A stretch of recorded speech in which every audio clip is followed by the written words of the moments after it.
예, 장두식 강사입니다. 서울 성북구 성북동 한 고급 주택단지 그 2층짜리 단독주택이 지난 3월 119억 7천만 원에 팔렸다. 올해 전국 모든 단독주택 중 가장 비싸게 거래가 됐는데 매수자가 누구인지 관심을 끌었는데 세 주인은 중국의 국적자로 나이는 33살에 불과했다. 국내 금융기관이 근저당 설정이 없어 전액 현금으로 산 것으로 또 추정된다. 서울 강남 아파트 시장도 중국 큰손이 주요 고객이 된 지 오래다. 1988년생 중국인이 강남구 도곡동 타워팰리스 펜트하우스를 89억 원에 사들였는데 자금 조달 계획서에 전액을 애국은행 대출로 충당했다고 또 적었다.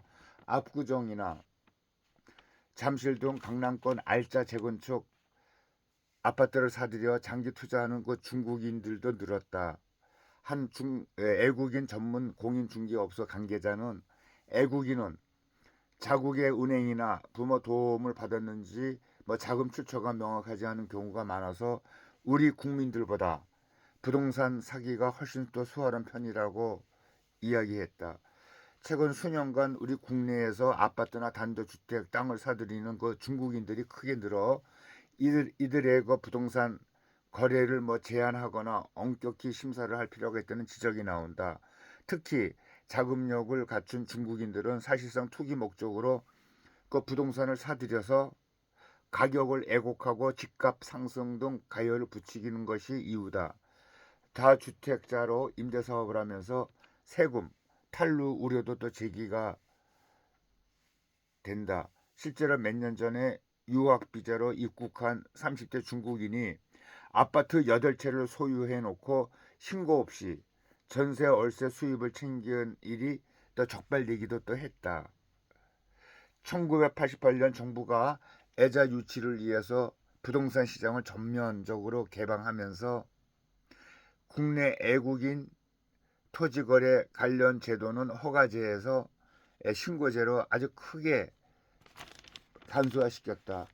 그래서 군사시설이나 남해안 국경도서 일부 지역만 애국인 토지거래 허가구역으로 묶여 있을 뿐 그 예의 지역에서는 애국인이 그 부동산을 사는 데는 별다른 어떤 그 제약이 없다.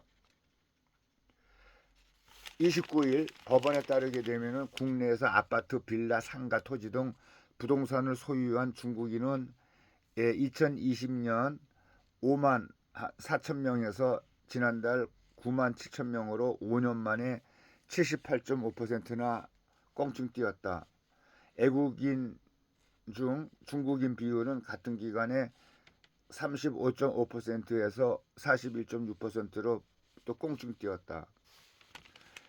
중국인 10명 중 7명은 서울과 경기 또 인천 등 수도권 지역의 부동산을 소유하고 있었고 2020년 3만 9천 명이 부동산을 갖고 있어 수도권 부동산을 갖고 있어서 지난달에는 80%나 늘어 7만 명이 됐다. 최근엔 차이나타운이 있는 금천구, 또 영등포구 그 이외에 상대적으로 땅값이 비싼 서울, 강남 지역 매수도 많이 늘고 있다는 이야기다. 중국인 집주인 증가에서는 국내에서 불만이 커지고 있다. 내국인이 복잡한 절차를 지키고 각종 규제를 적용받아 부동산을 사는 것과는 달리 중국인들은 자유롭게 국내 부동산을 매입하고 있어서 역차별 문제가 있다는 것이다. 그래서 한중 간 토지 거래 분야에서는 상호주의를 적용해야 한다는 주장이 많다. 중국 내 토지는 기본적으로 또 애국인이 매입할 수가 없고 주택을 사려고 해도 또 1년 이상 거주해야 하는 등 조건이 아주 까다롭다. 반면 중국인들이 우리나라에 와서 부동산을 살 때는 적용받는 규제는 없는 것이나 마찬가지라고 하는 것 지적이다. 가령 해외에 있는 지인이나 법인에서 돈을 빌려 작은 자본으로 국내 부동산을 사는 경우에 국내 규제 당국이 출처를 정확하게 알 수가 또 없다.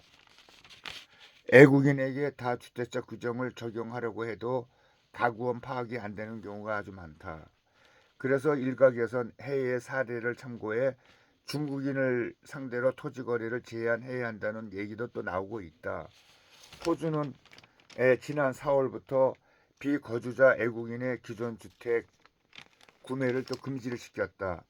중국인들이 호주 부동산을 집중적으로 사들이자 최대 도시인 그 시드니를 중심으로 집값이 급등하고 현지 주민들 사이에서는 애국인들 때문에 집 사기가 어려졌다는 불만이 팽배했다.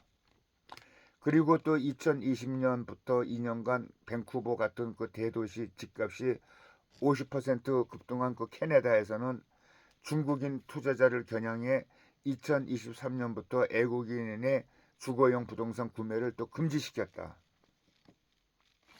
우리나라에서도 국내 여론이 들끓자 최근에 그 정치권에서 수도권 애국인 토지거래 허가제 도입 법안이 제출이 됐다.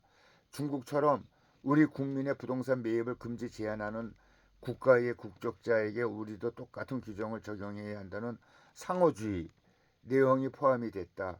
안보 차원에서 군사시설 보호구역이나 인근에서 애국인의 토지 거래를 금지해야 한다는 내용의 법안도 또 발의가 됐다. 중국 정부가 서울 대통령실과 미국 대사관 인근의 토지를 대거 사들인 사실이 최근 또 드러나서 논란이 된 바 있다. 이 기사 내용은 이태동 기자가 올려줬습니다. 그리고 제목으로는 애국인, 특히 중국인이 부동산 취득 가장 쉬운 한국 중국인들이 또 강남 쇼핑을 한다는 제목이 있습니다. 가만히 생각해 보면은 우리나라는 정말 내국인되는 법이 아주 그냥 엄격하지만은 중국인들에게는 아주 그냥 법이 없습니다. 중국인들도 요즘엔 부자가 된 사람들이 많아서 투자 목적으로 우리나라에 와갖고 땅을 많이 사고 집을 많이 사는데 정말 어마어마하게 산다는 겁니다.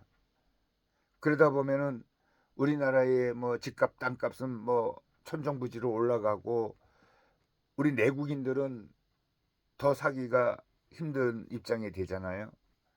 그러니 이런 엉터리 이 법안을 없애고 그 중국인들에게는 아주 강력한 상호주의 원칙에서 중국에서 애국인들에게 하는 것 같이 똑같이 해야지만 우리나라가 그대로 이렇게 좀 오랫동안 주권을 확립할 것 같습니다. 지금 중국인이 너무 많이 들어왔어요, 우리나라에. 그래서 여러 가지 각 분야에 영향을 끼치는 그 악질의 그 중국인들도 좀 많이 있고 또 간첩들도 또 성행한다는 얘기도 많이 있습니다. 또 실질적으로 간첩들이 우리나라 군사기지에 가서 이 드론으로 아니면 카메라로 촬영을 많이 하는데도 이 법이 있으나 마나 한 것 같아요. 그런 사람들을 처벌을 하지는 못하고 있고 옛날같이 이제 간첩죄를 적용해서 징역 5년 10년을 때려야지만은 그런 일이 없을 것 같습니다.